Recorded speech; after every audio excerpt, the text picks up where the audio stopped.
Hashtag Trending would like to thank Meter for their support in bringing you this podcast.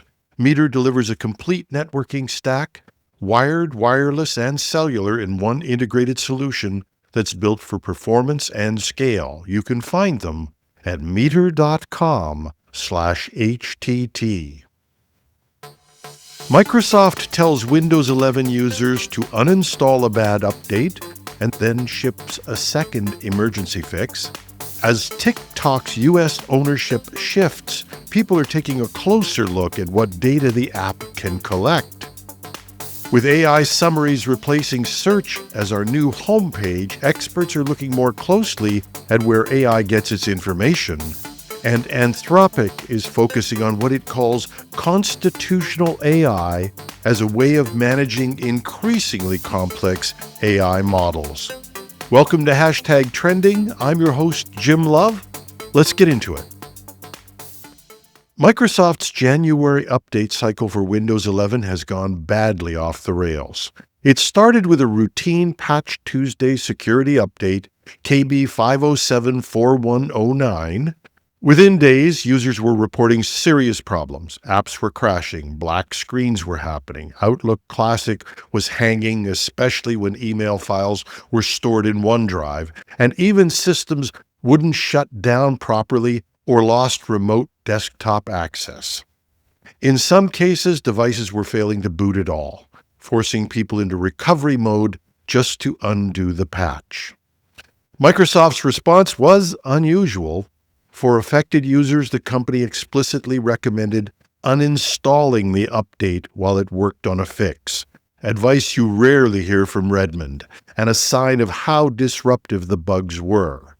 But even that wasn't smooth because some users found Windows wouldn't let them roll back the patch at all, throwing errors instead.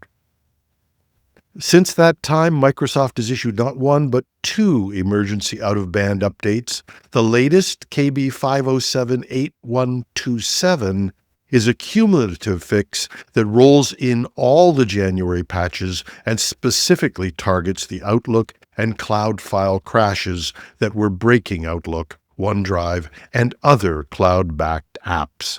It's now being pushed automatically through Windows Update for Windows 11 24H2 and 25H2.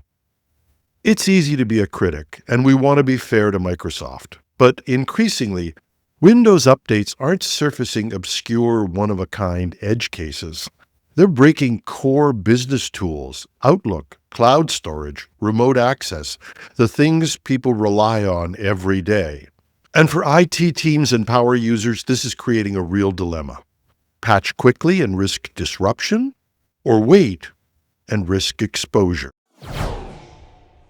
TikTok's U.S. operations are now under a new American-led joint venture, following a long political fight and a move from Chinese to majority U.S. control. The new structure puts the U.S. version of the app under TikTok USDS, a domestic entity backed by an investor group led by Oracle, Silver Lake, and MGX, while ByteDance, the Chinese company that created TikTok, retains just under a 20% minority stake and certain technical rights. Alongside that change comes an updated privacy policy and a lot more scrutiny on what data can collect in the U.S. The new terms outline several key categories that will sound familiar from other social platforms: content you create, how you use the app, device identifiers, and basic network information, all collected by default for things like security and personalization. Then there are the other elements that are clearly optional. Precise GPS location data can now be collected, but only if users enable location services on their devices, and they can turn it off in settings. TikTok also says it may log interactions with its AI features, prompts, questions, files, and responses when those tools are used. Advertising-related data may be shared with partners for measurement and targeting depending on user settings and activity, although the opt-in, opt-out experience isn't always transparent to the average person. And of course, in the current environment, people are worried about more personal information, like political affiliation, immigration status.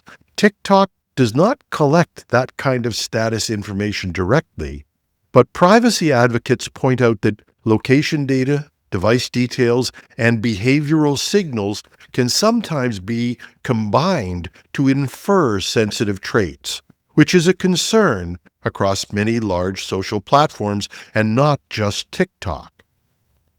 What's different here is the governance.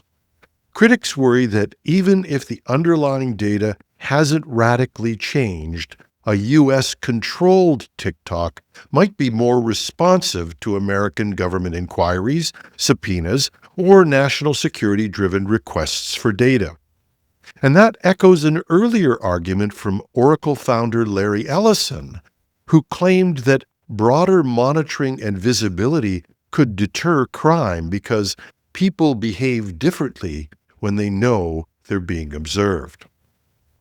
So as the new ownership structure shifts and new privacy terms roll out, these documents are being read with a greater sensitivity.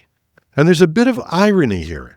Some practices that drew less public scrutiny when the app was under foreign-controlled ownership are now prompting deeper concerns now that the control is closer to home, even when the underlying data flows haven't materially changed. Now to AI, where the question isn't just what we read, but what we see first. For a growing number of people, ChatGPT is no longer just a tool. It's becoming the default starting point for the web. Internal and third-party surveys of paid users suggest that as much as 70% or more who pay for the use of ChatGPT want it as their homepage and their first source of information. We covered this last week. A similar shift is happening in search, where AI-generated summaries from tools are integrated into Chrome and Gemini and increasingly sit above the traditional stack of blue links. So we're moving from a world where we find links to source information to one where we take in summaries of that information. And as that happens, a basic question matters more than ever. Where is this information actually coming from? An article in The Guardian has raised concerns that the sources behind some AI answers may not always be as trustworthy or transparent as users assume. For the past few years, one of the primary reference points for many AI systems has been Wikipedia, which is widely regarded as a relatively strong and somewhat self-correcting source. Earlier this month, Wikipedia signed agreements with Google's Gemini and Anthropic's Claude, giving those systems licensed access to its content and helping to fund the nonprofit encyclopedia. But The Guardian reports suggest Wikipedia may not always be the primary source in practice. In tests of recent ChatGPT models, the paper found examples where answers appeared to align more closely with entries from Grokpedia, a knowledge base associated with Elon Musk's Grok platform, than with Wikipedia. Musk has positioned Grokpedia as a corrective to what he calls the wokeness of sources like Wikipedia, and that ideological framing can shape how topics are described. Nina Jankowicz, an expert who has worked on what's known as LLM grooming, how large language models are shaped and influenced by their training sources, told the paper that relying on Grokpedia-style material raises some concerns. She and her colleagues found entries that leaned on sources they considered untrustworthy at best and deliberate disinformation at worst, including instances where responses cited outlets such as Pravda, a Russian state-aligned publication with a long record of being a propaganda outlet for the Russian government. Now, this is raising red flags among researchers who are studying how large language models absorb and amplify the biases of their sources. So as we increasingly rely on the confident answers from AI tools and allow them to replace traditional search and browsing behaviors, it's becoming more important to maintain a critical view and maybe even adopt some new habits. When accuracy is important, the safest approach is still to choose systems that disclose their sources, ask them to list those sources explicitly, and then take the time to validate the information ourselves, especially on anything that touches politics, health, or finances. And finally, Anthropic released a new version of its Claude model last week, continuing its effort to build AI systems that are not just more capable, but more predictable and even controlled in how they behave. The latest model is built on what Anthropic is calling its constitutional AI approach, where instead of relying on large amounts of human feedback only, the system is guided by a written constitution, a published set of principles that shape how it reasons and responds. That document isn't written for end users. It's written for the model itself as an internal compass for its behavior. Anthropic has described this as training models to internalize values rather than just mimic behavior. In its public research notes, the company says the goal is to build systems that learn a set of principles rather than simply optimizing for approval, language that has sparked debate because it draws parallels with human moral development and how we form our sense of values and constraints. The Constitution includes principles that are, if not surprising, at least fundamental. Be helpful and honest, refuse to assist with harm, respect human autonomy, and explain uncertainty rather than presenting guesses as facts. One that we would all love to see AI models adopt. But it also goes deeper, explicitly instructing the models to question assumptions, even when they come from experts, to avoid reinforcing groupthink by simply echoing prevailing views. Another key principle addresses the growing reality that humans are becoming more dependent on AI, not just as an advisor, but even as a companion. And the Constitution says the model should never take advantage of a user's vulnerability, including situations involving emotional distress, power imbalances, or limited capacity to consent. The intent is to prevent even subtle forms of manipulation or coercion, even when a request might look benign on the surface.